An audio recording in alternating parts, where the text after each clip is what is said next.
stream now so that we can get an audio check.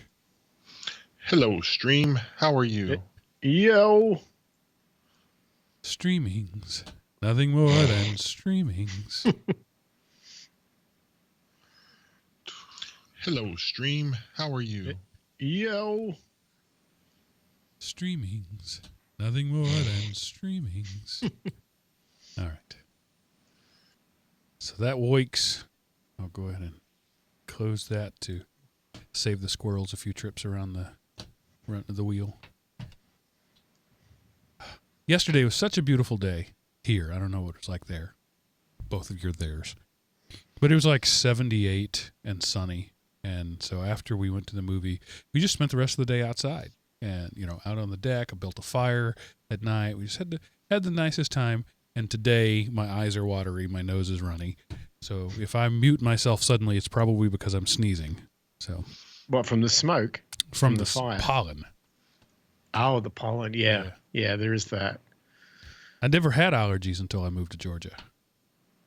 Really? Yeah. Oh, don't come to the desert, man. It's one big dust bowl out here. What's beeping? Is that one of you? I heard it, but I don't know. Is Seth moving? We lost Seth. He's not moving. What time is it? Okay. There he is. Welcome back. You set your watch by it. I had nothing that happened the whole show or, since I've had my laptop on, and then all of a sudden. 7:30 blues. I was just saying I got to sleep at 4:00 Saturday morning. So I was pretty much done for the whole day. But I think it was worth it. So Skype used to have an option where you could turn off all the sounds. And now that doesn't appear to be an option anymore. So that it wouldn't do all the calling beeps and the receiving a call beep. But, that's a useful feature, therefore it must go away. No, you have to pay money for that. Hey, all these things that used to work great out of the box, they now cost money. I think the thing is we don't mind paying for it if they keep it.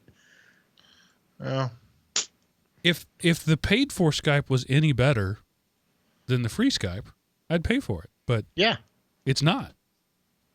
Or at least it hasn't been in the past. How did they, what's in it for Skype and or Microsoft in giving away Skype for free? How do they make a business out of that? Well, remember, they make so much money off of their other stuff. They do a lot of plays just to crush their competitors. Are you going to pay for a product that's 10% better? And since most of their Skype is like bundled in with all the Office crap, hey, look, we're already paying for it because we pay for Office 365. So even though, is this worth an additional charge for not a new function, but minimal functionality improvement? Yeah. Wow. I tell you what, I've been out of the Windows scene for so long because I actually must confess I've never used Office 365 ever. Mm-hmm. I barely even use my desktop Word, which I think is from 2003. It's really old. And then I don't really use Google Docs other than what we've got here on the show notes. And right. I just use LibreOffice for everything. And because I don't write much. Not word processing, stuff like that. It's the business world. They're not looking to make money off of you. They're making money off of my company that pays hundreds of thousands of dollars for Office and Skype for Business and all of that every year. To produce paper. Yeah. Or a digital version thereof. And we're like a managed service provider, so we make money off of other people using it. So. Wow. Of course, I have no idea how much my company pays. I'm just guessing. That's probably right. Yeah. Back when I was in education, I knew how much it cost then, and I know this is a much larger organization. So maybe we should do a State of the Union regarding Microsoft and computing these days, show one of these days, because I honestly don't know what's going on anymore. Everything's changed. Like, I used to get clients to ask me to write software to do like transactions, enter invoices, that sort of thing. They don't do any of that stuff anymore. They download the damn stuff from their bank. Yeah. Oh, So I I don't know why they even need a computer. I just had a great idea. I don't know how it would work out, but we each come up with a solution for a business. You know, and just like what, you know, and one can be you're not allowed to spend any money at all. And the other is you can, you know, get best of class regardless of the price. And then the other is, you know, okay, you can get whatever, but try to make a budget. That would be kind of a neat thing. Don't know if it would be, if people would care, but I think it would be fun to do. But always, like, we all have to have the same, it has to be the same business idea. It's just how we all would individually interpret that into a business. Yeah, you know, like okay, you can only do the, you know, if it costs $1, you know, you can't buy anything. So free apps, free software, free operating system, you know, you can buy hardware, but you can't have any operating or something like that, you know. And then another person, okay, you know, I want the you know, supercomputer at every desk and whatever. And then another person goes, okay, well, this is a realistic, but I don't know. Like I say, I don't know if anybody would care, but I think it could be fun to do. Yeah. What do you think, Mark? I would definitely take the all hardware, no software challenge because I have experience with that. Right. Because for years, I was all like, I'm spending all my money on hardware and nothing on software. And, you know, worked. Yeah. Like I say, I think that would be, it would be interesting, you know, and if we were doing like, it would be a callback almost to the everyday Linux crowd. Mm-hmm. But, you know, I mean, I don't know. All three of those that are left? Yeah. So I don't know that there's much of a, I don't know. I think it could be interesting. Boring as well. Those Gen Zs what a computer was.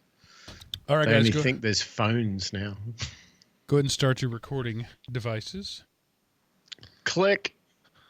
Hard drive thrash. And you're right, Miles. To a large portion of the audience right now, the 5-inch square in your phone is the only computer they know. Yeah. Or maybe a tablet.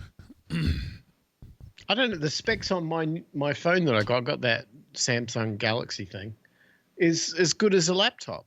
Yeah. It's got like 8 gigs of RAM and a decent processor. Same thing a laptop has. Yeah, there's, you know, I used to say, I spent a decade saying that these devices are consumption devices that can't be created on. And I was right, but that changed. The tech world caught up with me, and now they are full-on computers that are, you know, half an inch thick and can slip in your backpack. Yeah, I just received and installed a freaking 512 gigabyte micro SD card for my phone. Half a terabyte of storage on a little micro SD thingy. Half a terabyte. Yeah. I mean, isn't that freaky? Yeah, if you remember what the world was like before, that's mind-boggling. But if you don't remember what the world was like before, it's like, man, I know. What's the story here? Why would you do that? Everything's in the cloud. Oh, man. All right. So let's go ahead. Jinda, sound audio okay? Sound quality, audio quality. We good? Sounded good to me when I did a test stream, but you're in upstate New York, I believe I remember saying. So, you know, did the interwebs send the data your way successfully? He says good. All right. So I'm going to click a couple of things, and then we'll start this thing. Buffalo. All right. So. Oh, right. I'm just going to be honest. I don't know if that's upstate New York or not. He's basically Canadian. Yeah, okay. Sorry, Ginger. We Southern guys don't actually know what upstate New York means. We've just heard it said on TV, and so we use the phrase. Well, there's New York City or the five boroughs, however you want to misclassify that, and then upstate New York, right? Those are the. Well, no, he's up by Ontario. He's like on the Niagara Falls border. So truly upstate. So Yeah. Yeah, Canada's 20 minutes away. All right, so okay. Lake effect snow. That's another thing I've heard on TV. Is that I don't know what that means, but yeah. So we all have mental maps, right? And my mental map, Texas is 90% of the world. You know, Georgia actually is carving out a little bigger slot every day. You know, but I don't have any really concept of anywhere else in the world. All right, anyway, here we go. Timers. I always forget the timer part. So you can continue to talk about meaningless things before we start talking about meaningless things. I mean, in theory, my job is to keep this show on track, and the timers are an important part of that. And I've abandoned that the last few weeks, and we've slowly started running back to our 90-minute, 2-hour time frame. Yeah, we should stop that. Descending into chaos again. Yeah. When the conductor stops paying attention, the train runs on its own.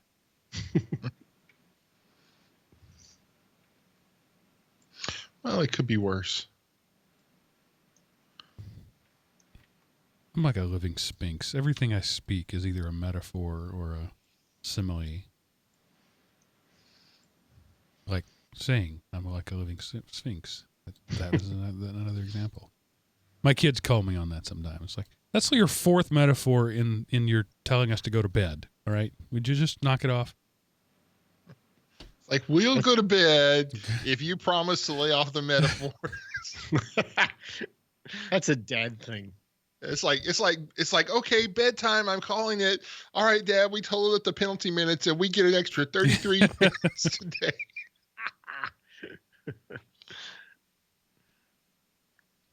I saw, I think it was on Facebook, it was a picture of two jars, and one of it had about 9 cents in it, and it was labeled swear jar, and the other one had about $1,000 in it. It was labeled unnecessary Star Trek reference jar. It's like, this is my life.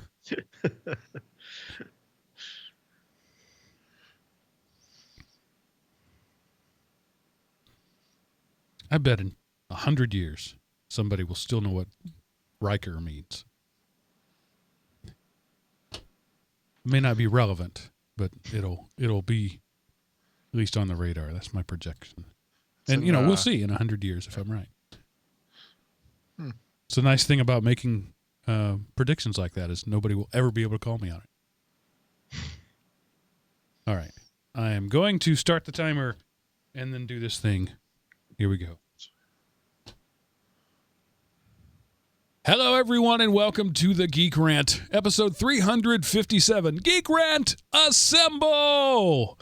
Recorded April 28th, 2019, and brought to you by Element OP Productions. ElementOP.com. Welcome back, ladies and gentlemen, to Drive Time Radio for Geeks. I am your host, Mark, rarely known as the Sultan of the Soapbox Cockerel. And joining me this week, as always, are your two stalwart co-hosts, Seth the Gooey Kid Anderson and Miles the Oxygenaire Wakeham. Hello, gentlemen. Hey, Mark, and welcome to the Faithful Opiates. If you're awake after that marathon. Hey, I thought we weren't doing the title thing after the names anymore.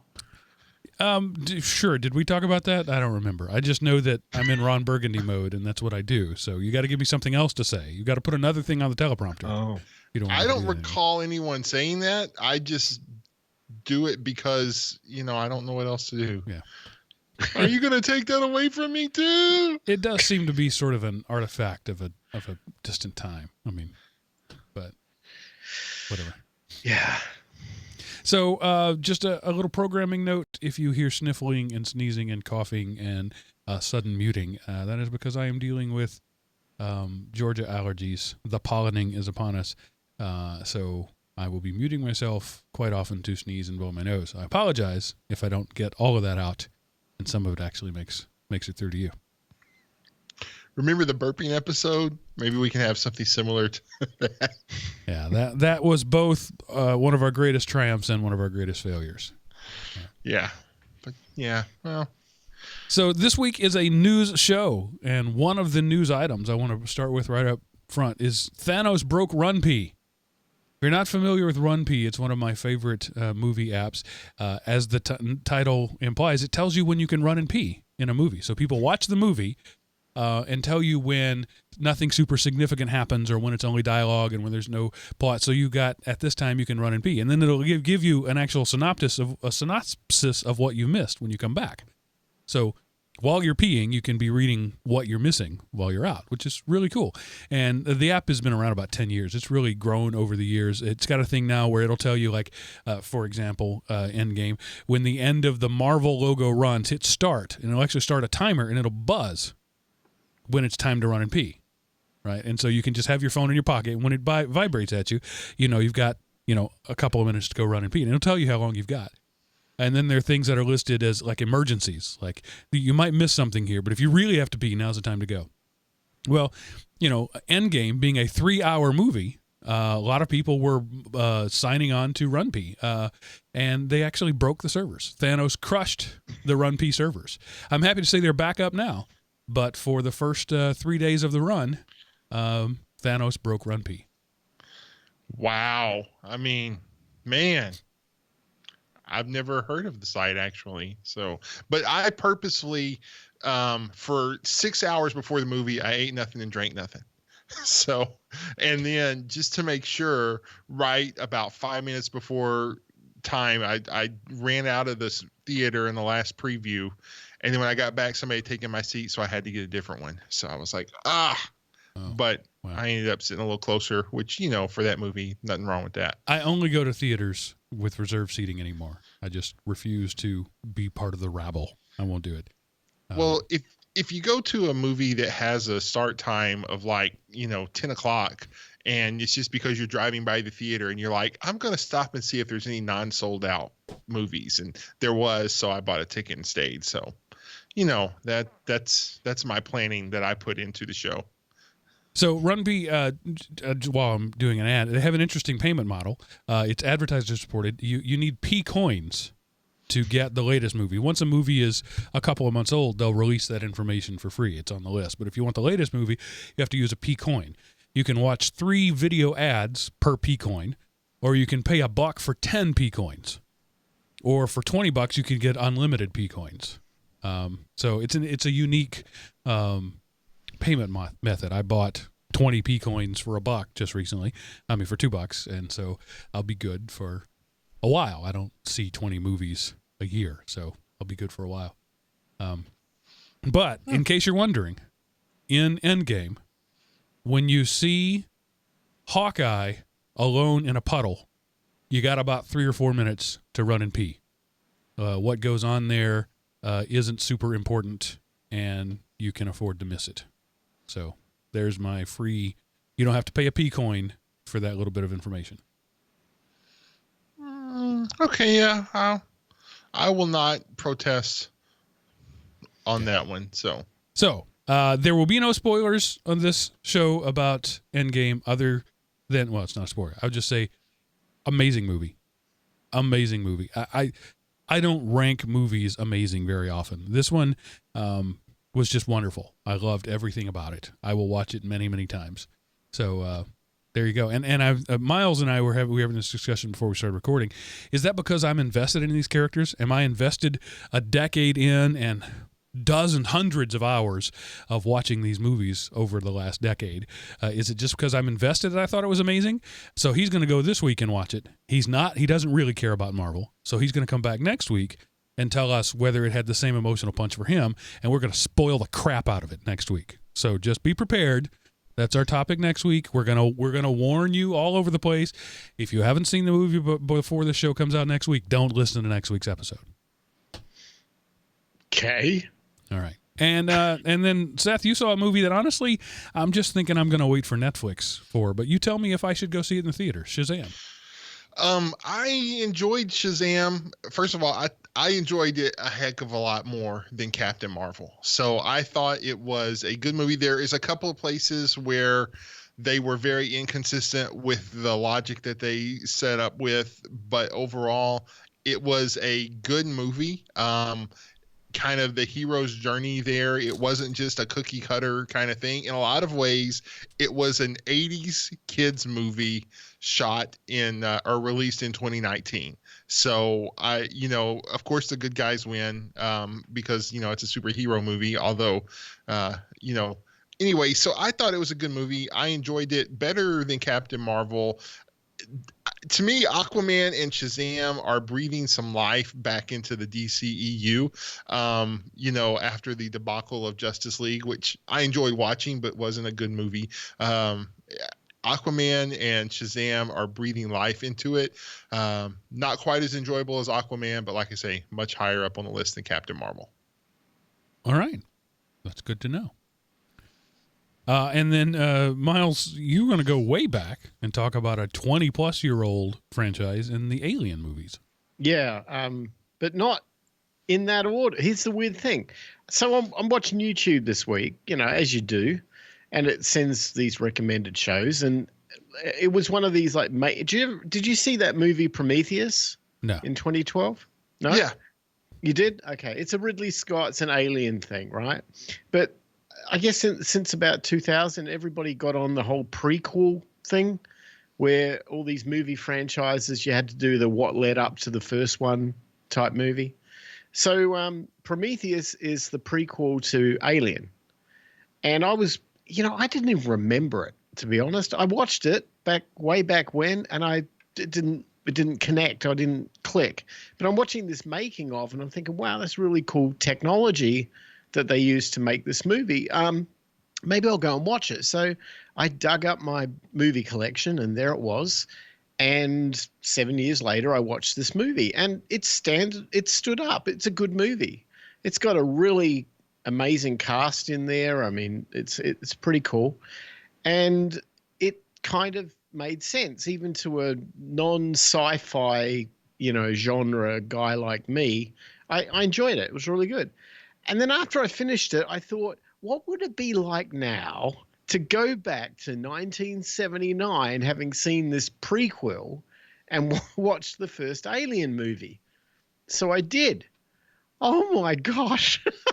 Do that. It's an experience for any tech head, because you go from 3D video, high def, amazing content to 1979, when apparently in that time we still had character-based terminals running spaceships.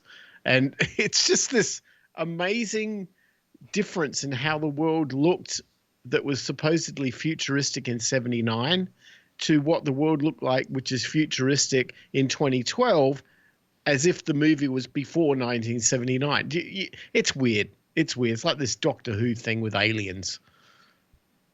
Yeah, the one thing that you can always be sure of when you're predicting the future is that you'll be wrong.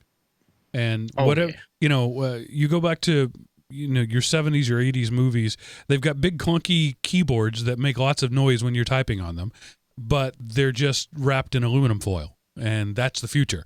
Our vision of the future is always a shinier vision of today or a dingier vision of today. It's basically today in all the futures that we predict. And, here lately, transparent has been the thing. Everything's transparent, but it's essentially an iPad. Everybody's using an iPad in every scene in every movie that takes place 1,000 years from now. It's just a transparent iPad. Right. Yeah. Who knows what the next 10 to 20 years of movies will appear with. But, it just blows me away to see how future... And the thing is, it was the same director. It was Ridley Scott in both cases. So you think that there would be some continuity, but nothing like it. Yeah. Well, I'm just going to say, I've not seen any of them. The jump scare movie has not appealed to me since I was 13. And this is just a jump scare movie in space. And until somebody tells me it's not, I'm just not interested in watching any of the Alien franchise. No, I mean, I wasn't really a big fan, which is probably why I didn't even remember Prometheus. I was just more curious about the movie technology or the Right. vision of this. Yeah. And words we never hear Seth say, thank you, Microsoft? Yes. So recently at work, I joined the Bing Search Reward program because, well, here's the thing. We use Skype as, one of our communication tools. And so we have this break room channel set up where it's not work related. You just do things. And so the best way to post a GIF or a meme in there is to do it from a Bing search engine. So I was like, well, what the heck? And so I earned it took about 2 months, but I actually earned an AMC $10 gift card. And so I was able to see Shazam and buy a pack of M&Ms for a total of $2. So that's why I say thank you, Microsoft. So the Bing Reward Search program, and and I was legitimately using it to come up with good gifts and memes for the break room chat. So I wasn't just searching 1, 2, 3, 4, 5, 6, 7, 8, 9, 10 to get all my searches in for that day. I was like, what would be a good meme related to a customer did something stupid, and I would find something and I would throw it in there. And then, what would be a good meme to, I think that's the dumbest thing I've ever heard, and throw that in there. So thank you, Microsoft, for paying for my Shazam outing. I really appreciate it. I have coworkers who I'm convinced can only speak in memes. They're like some sort of Egyptian hieroglyph transported into the future. They're not able to use character-based language. They can only speak in memes. All right. I thought that would land a little better than that.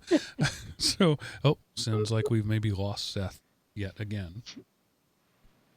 He'll be back. He will. While we wait, I'm going to go ahead and talk about the first article that he put in there.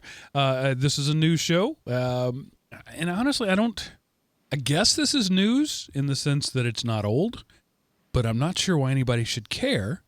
And that is that Red Hat has now gotten the rights to Java. Okay. Hey, how did they get that? I thought that was a Sun or Oracle. Yeah. Well, they bought it or took it over, or if Seth were here, he'd read the article and he'd be able to tell us. But OpenJDK 8 and OpenJDK 11 now belong to Oracle, and I'm not sure why anybody cares, but they do. Well, that's bizarre because, I just remember that I could never work out in my mind why Oracle Sun. And to this day, hindsight's 2020, right? So to this day, you look back, why did they buy Sun? The computer hardware is basically DOA. Java, they can't make a buck out of. Was it just because they wanted to sue Google and try and extort a lot of money out of Android? Was that the whole thing? Well, that was, for a good decade there, that was really the only business model that all the big guys had. It wasn't to innovate, it wasn't to create, it wasn't to forge forward, it was to sue the pants off of other people.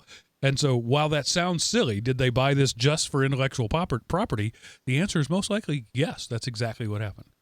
Because I remember when this was all going on and there was a little bit of future unsure, we didn't know what was going on with Java. So OpenJDK came out and we just used that.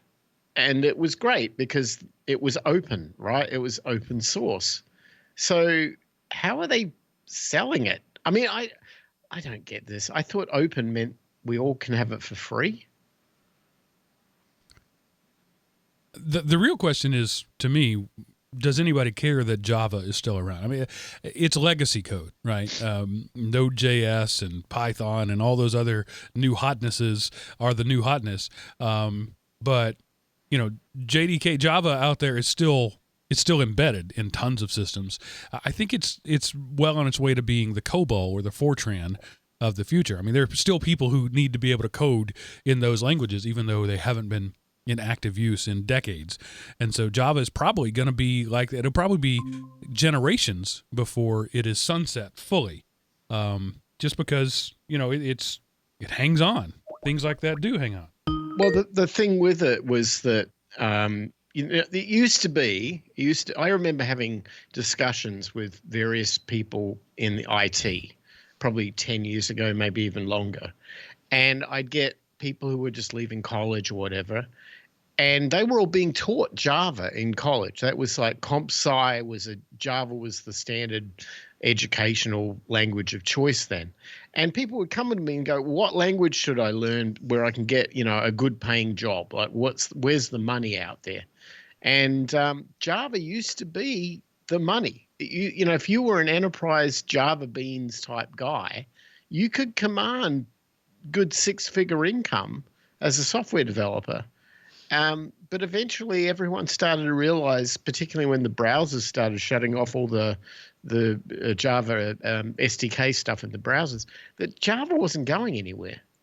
And all the people who wanted it to go somewhere because they had a vested interest in trying to get a six-figure job out of it.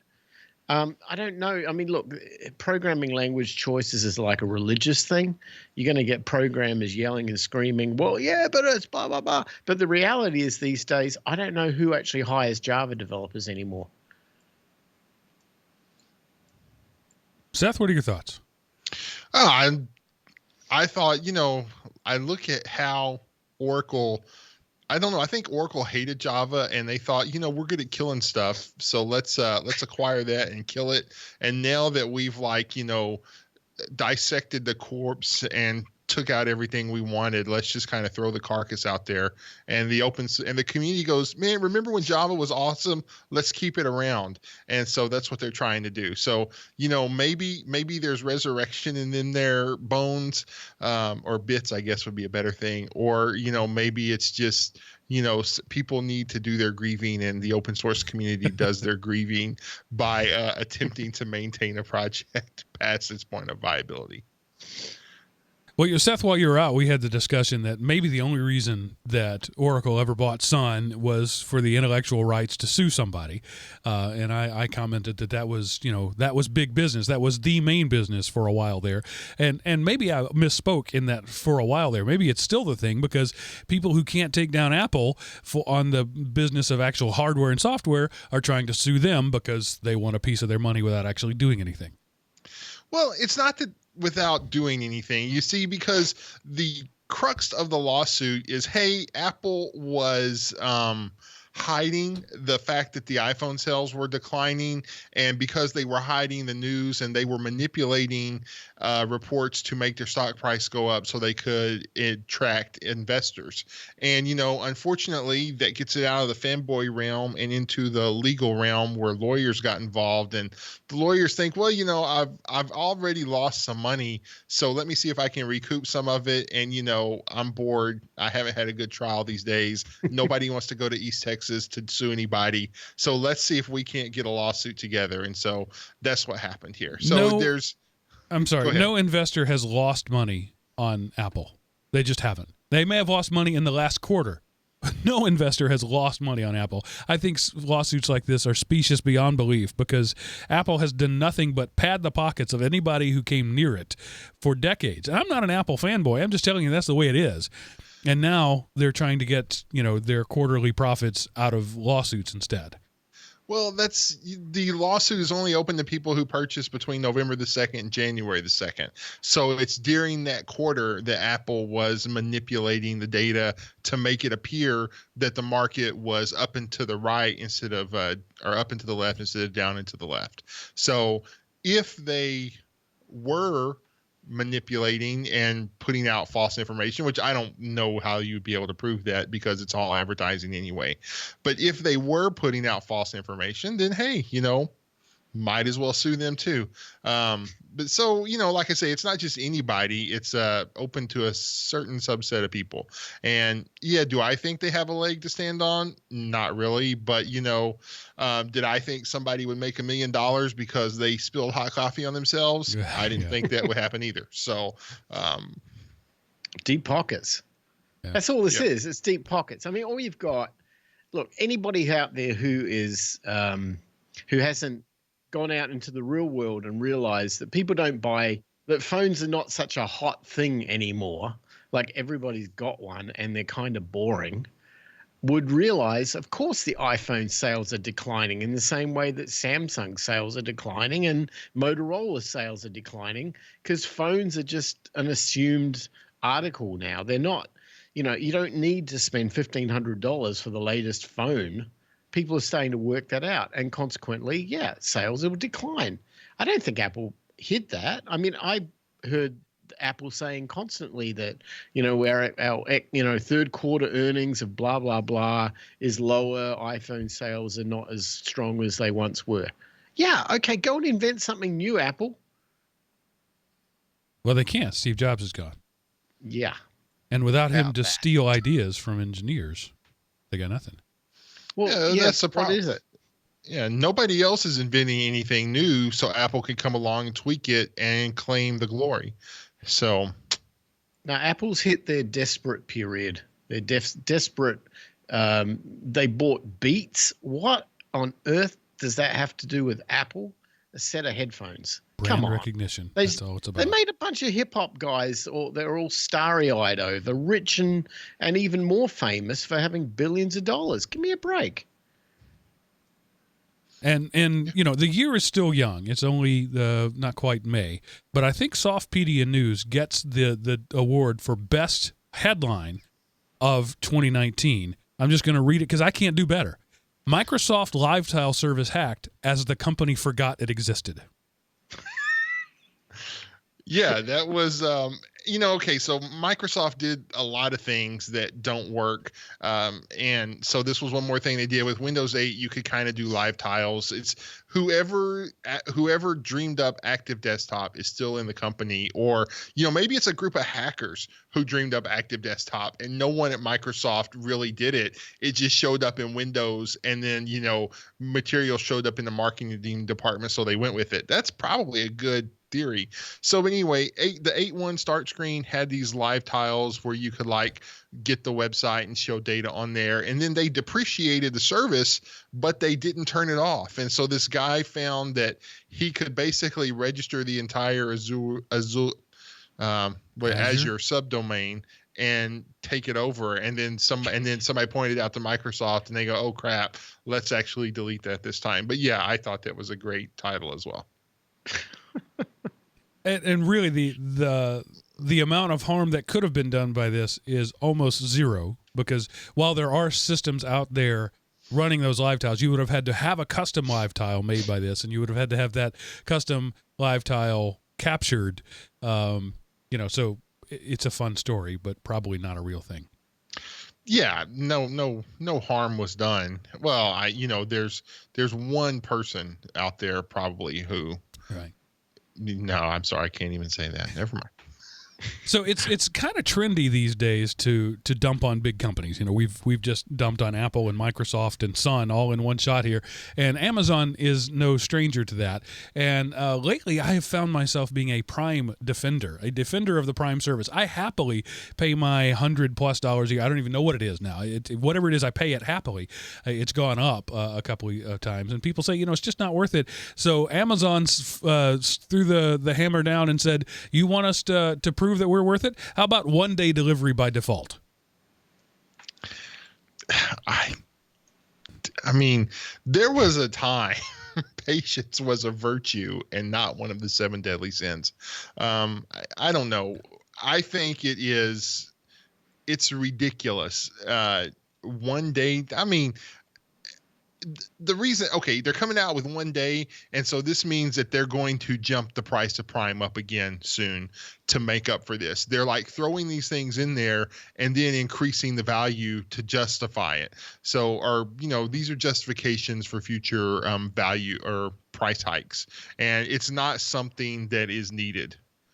I don't know that I agree with you on that, but I'm not going to argue just yet. Miles, what do you think? My head's spinning because at some point, what are they going to do?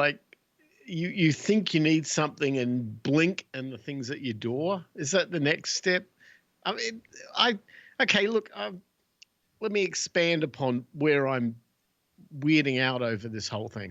So I'm watching a story on YouTube this morning of a God, I'm going to sound old and crotchety, and I don't mean to, but it just is bizarre. This is a person who I follow who happens to live in Mexico. And, we're thinking of buying some property down there, so it was kind of interest to me.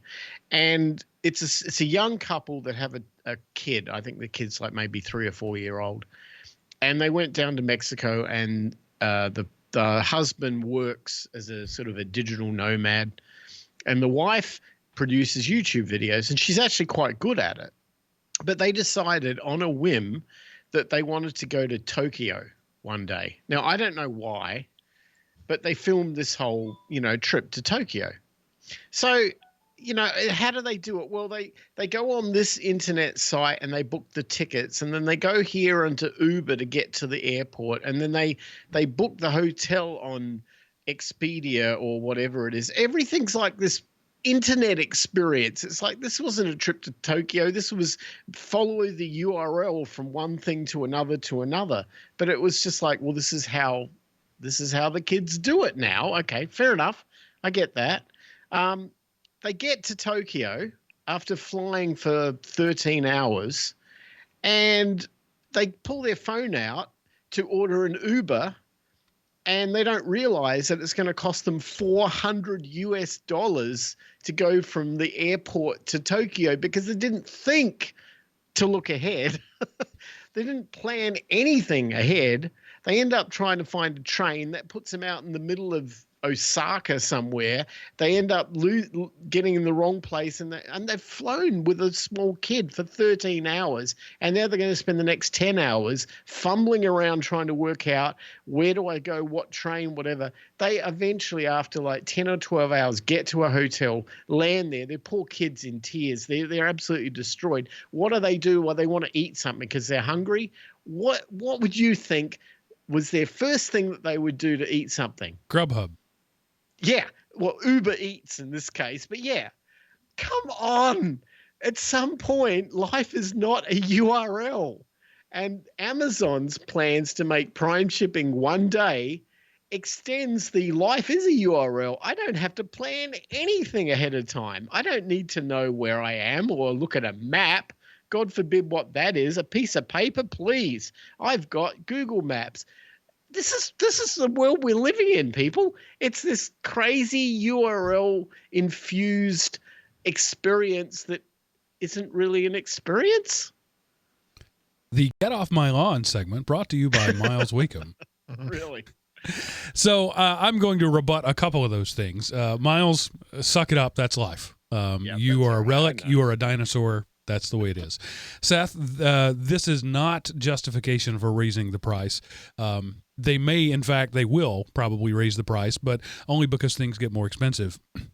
Jeff Bezos, I heard him on a podcast interview like a decade ago. And this is a man who is known for having a thing and following it through. I'm sure his focus has not changed in the decade since I heard this interview. He said that Amazon is not competing with Walmart. They're not competing with anybody else. They're competing with your grocery list. They want to make it so that it's easier to purchase it than to put it on the list to purchase later. And that's their goal, and that's what they're moving for. And in fact, in my life, they're really close to that now. I still do put some things on the grocery list, but not many. I just say, hey, Echo, buy this thing. Or I go to my phone and do it. It's easier to order it and have it tomorrow.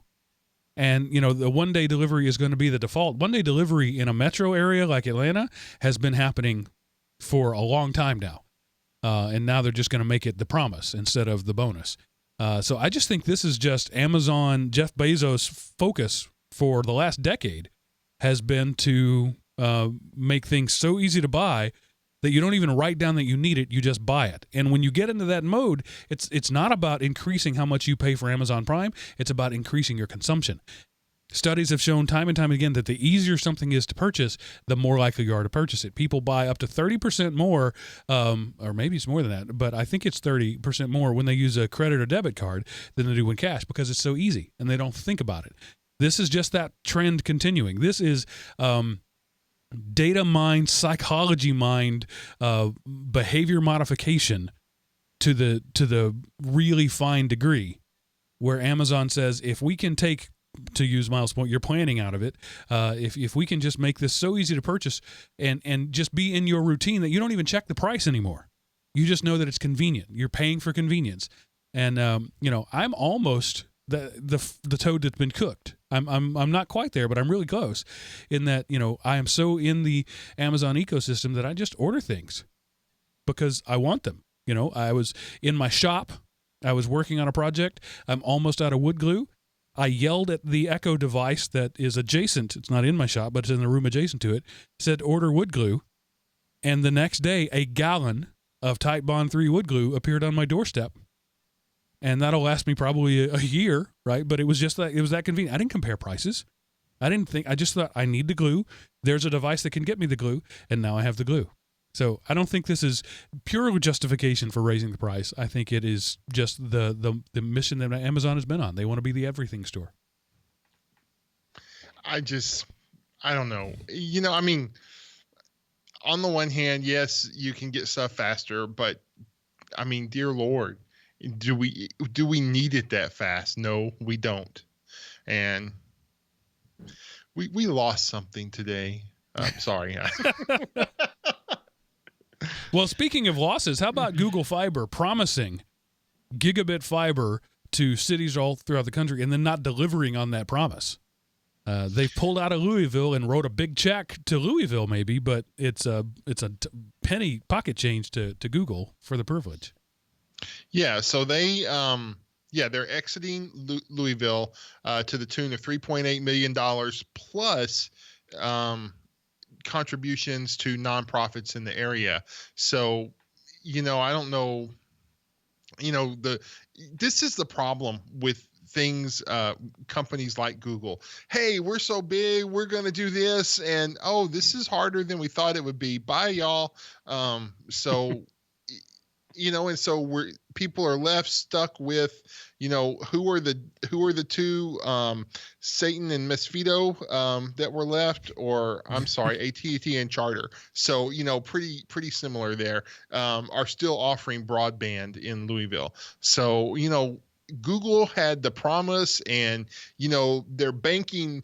It's like, welcome to Google, where our motto used to be, do no evil, and so they're just really treading and trying to draw all the capital they can out of that. They could have been a contender, but instead they chose to just exit out of this. And so if I were in a city where they currently offer it, I would be very terrified that, it would be gone because this isn't their business. They were just like, hey, somebody told us we can make 100 million. We're only going to make 50 million. That's not worth it. We're out of here. And, the consumers are left holding the bag.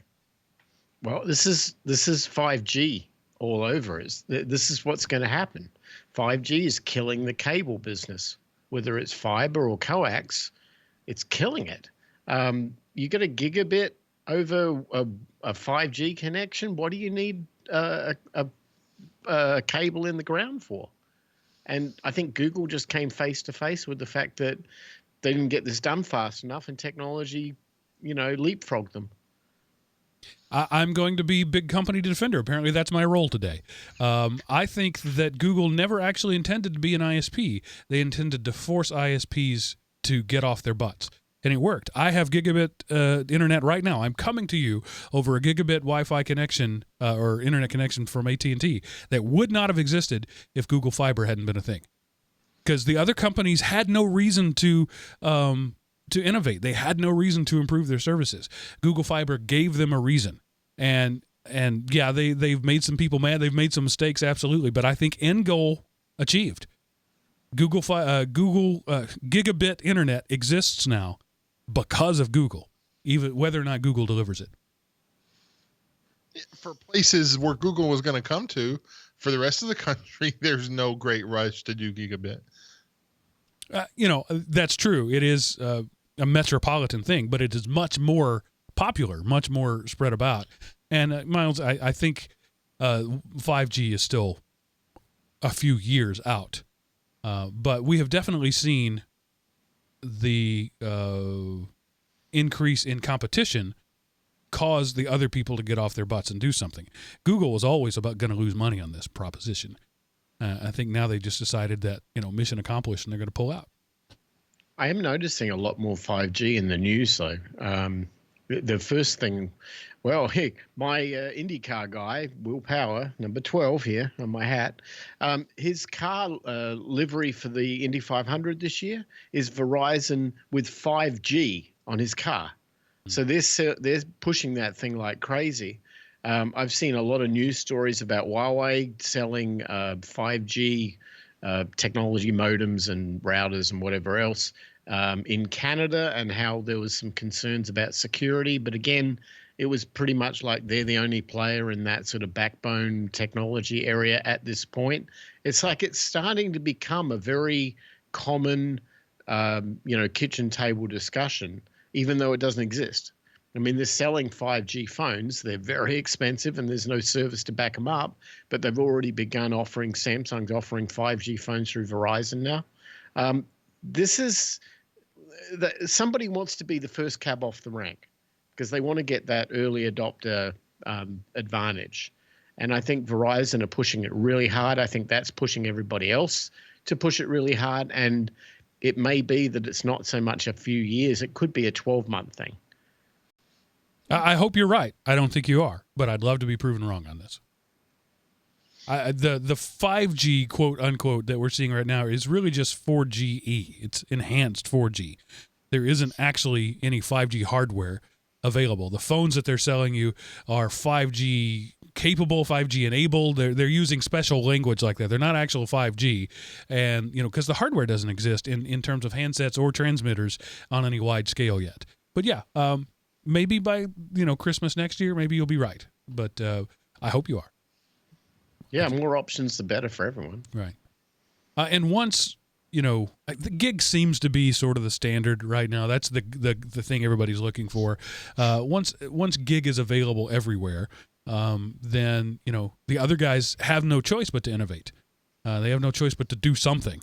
And that's the thing. As long as you're the best guy, the biggest gorilla in the room, then there's no reason to do anything. And I'm glad to see some competition come from somewhere. It's great. Now, if somebody could compete with Disney, that would be awesome.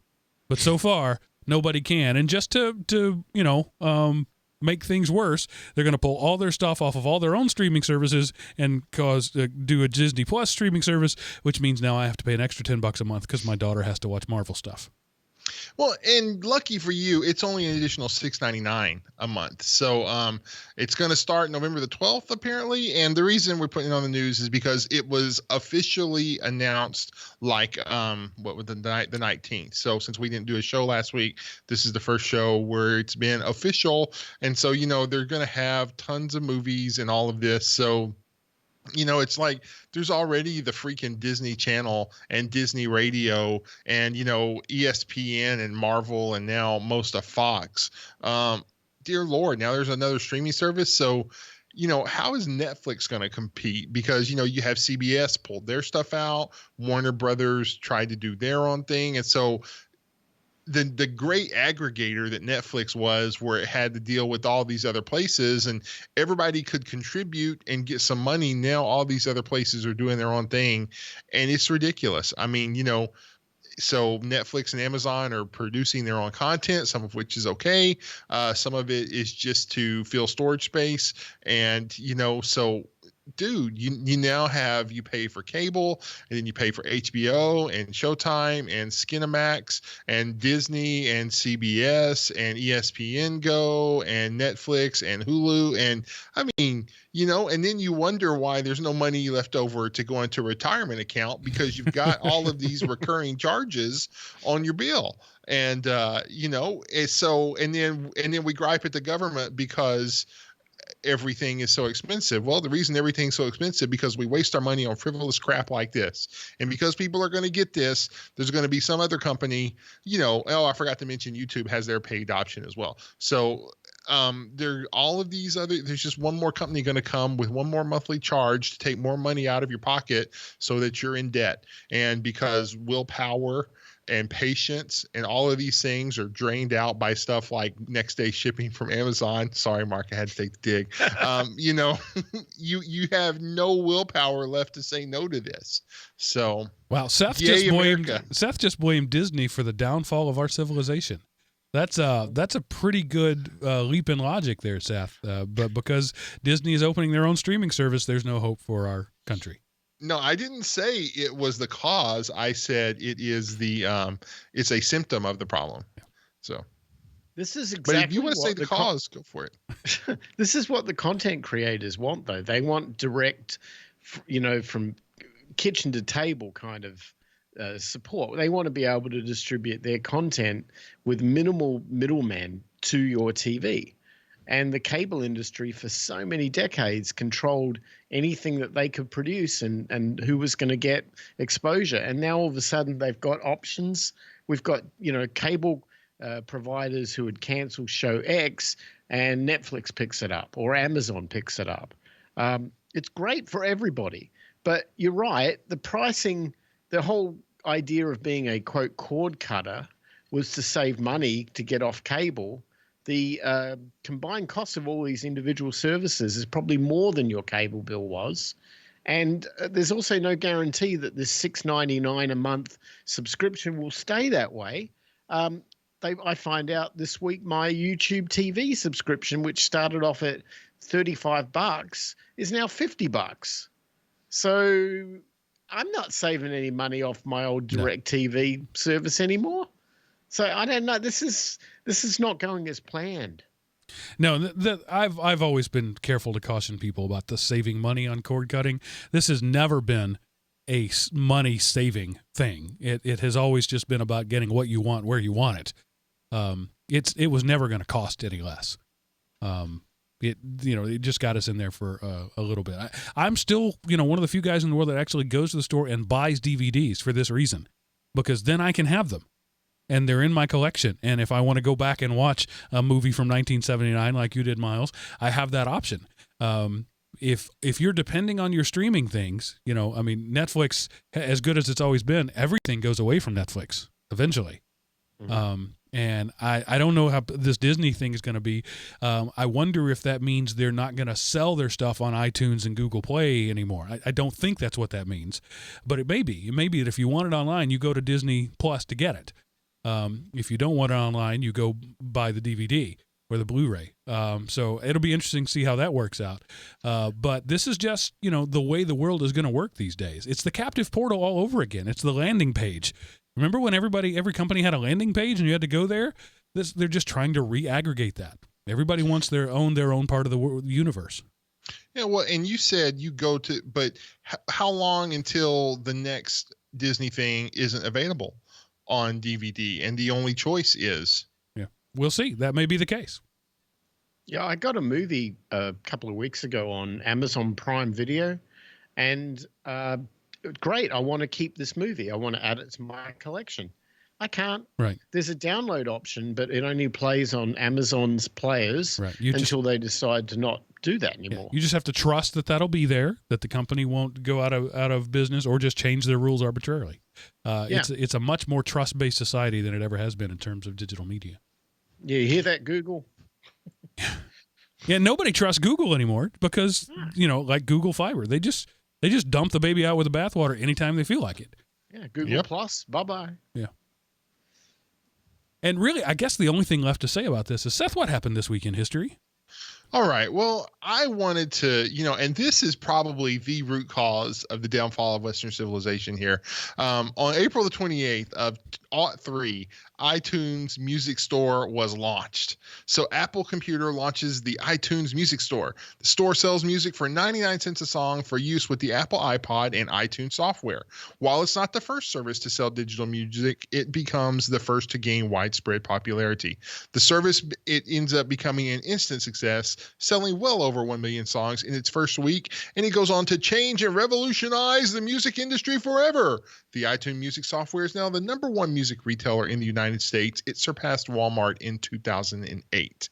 And Western history began to topple this day, Mark, and now back to you. And Seth, I could tell that was clearly written in your voice. That was your copy. You didn't copy that from any other source. It was Seth's voice. I scour the interwebs. That was, whether you like Apple or not, history did change that day, and irrevocably will never go back to the way things were, good or bad. I'm not even going to make that point, but absolutely, this date in history, the world changed. Yeah, I mean, To quote Franklin, go ahead, Miles. I was going to say, if you remember what life was like in 03, and we used to have the little iPods or other MP3 players or whatever, the dominant way you got content back then was Napster or LimeWire or whatever it was back then. And no artist was getting any revenue. Mind you, they weren't getting any revenue from record sales either. That was all going into some lawyer's pocket in the major record industry. But this was supposed to be the great equalizer where we could get the convenience of easy access to everything we ever wanted, and the artist would get paid. It didn't quite work out. Well, they are making more money than they did. Yeah, well, that's true. That's true. To quote Franklin Delano Roosevelt, "A day that will live in infamy." Yes. April 28th, 2003. What's the girl Taylor Swift is big about not allowing her stuff to any streaming because she says it devalues the music. But the fact is, they're making more money now than they did in 2002. They're still not getting stinking rich off of it, but they're making more money now than they did in 2002. And since then, they've just learned that the money is to be made on the merch and the ticket sale. That's why I used to be able to go to rock shows for $20, and now the parking is $20 and the tickets are $100. They just found a different way to make their money. But it's like we've gone back 100 years before the actual invention of the recorded media device, any form. Musicians used to travel around and play concerts. That's how they did things. We just returned back to that because, they can record everything, which is great. But at the end of the day, they want to make their live show a more interesting experience. So, the record gets a kind of amount of attention, and the show gets the whole 9 yards. And of course, the concept of what a live show is doesn't mean anything anymore because much of what you hear at a live show isn't live. Right. But that's a whole different discussion. So Seth, what do you have to close out this week in style? Okay, well, I don't know about in style, but I came across this YouTube channel the other day. And so this is he's an actual trial attorney. And so he does several things. He has recently started reviewing and reacting to movies or films or televisions about lawyers. So this is him reacting to My Cousin Vinny. So he'll play a scene or whatever, stop, and then tell you how that scene was realistic to actual trial law or not, and some other things on there, To Kill a Mockingbird and A Few Good Men and stuff like that. So I thought it was an interesting show. It was about 25 minutes, I think. So but anyway, just a lawyer reviewing TV shows and movies about the legal profession, and showing how accurate it is. So I thought it was interesting, and I thought I would share it with you guys and all the youths out there. So, that is one of my favorite movies of all times. And of course, we all know that it's garbage in terms of the legal profession. And actually, it's like one of his favorite movies, and he says it holds up very well. And there's certain sections that he pulls out and goes, you could take this scene right here and show it in school to what an opening argument should be, kind of stuff. So and so anyway, interesting show. I thought y'all might enjoy it.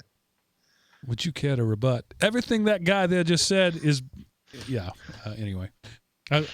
With the exception of thank you, be stricken from the record.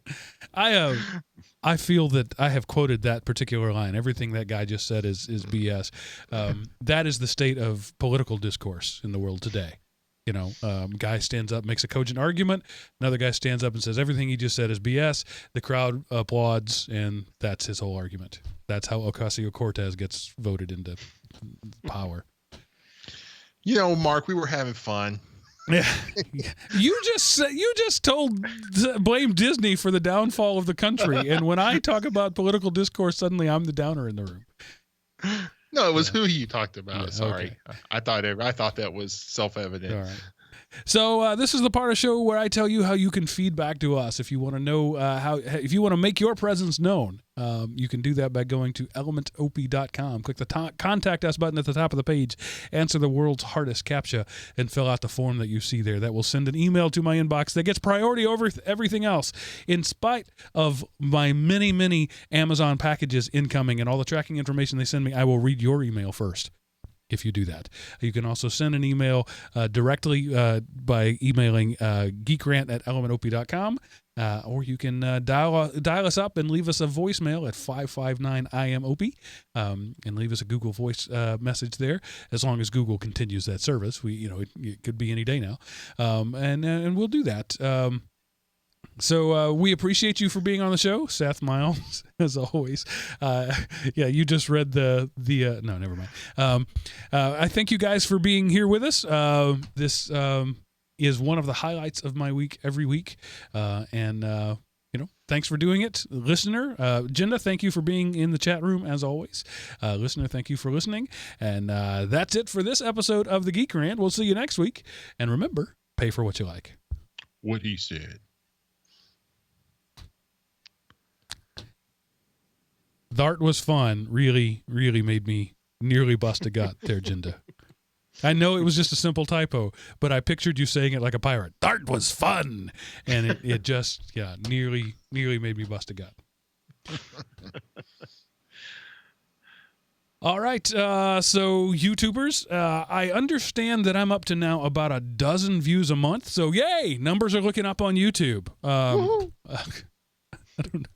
Thank you, Jinda, for doing this, and a couple of other guys. But honestly, anything we put into YouTube is just wasted effort for the most part. But anyway. Are you thinking what I'm thinking, Pinky? I'm going to take over the world. All right. See you, YouTube people, and go and share and like and smash the button. That apparently that's what these younger people say. Smash the button. And crushing it. I mean that apparently gets views if you say smash that subscribe button, whatever. If you like this and you think other people will like it, if you think other people will like it, share it out. That would be awesome. If you don't think other people would like it, keep that to yourself. It's okay. All right, everybody. Bye, YouTube.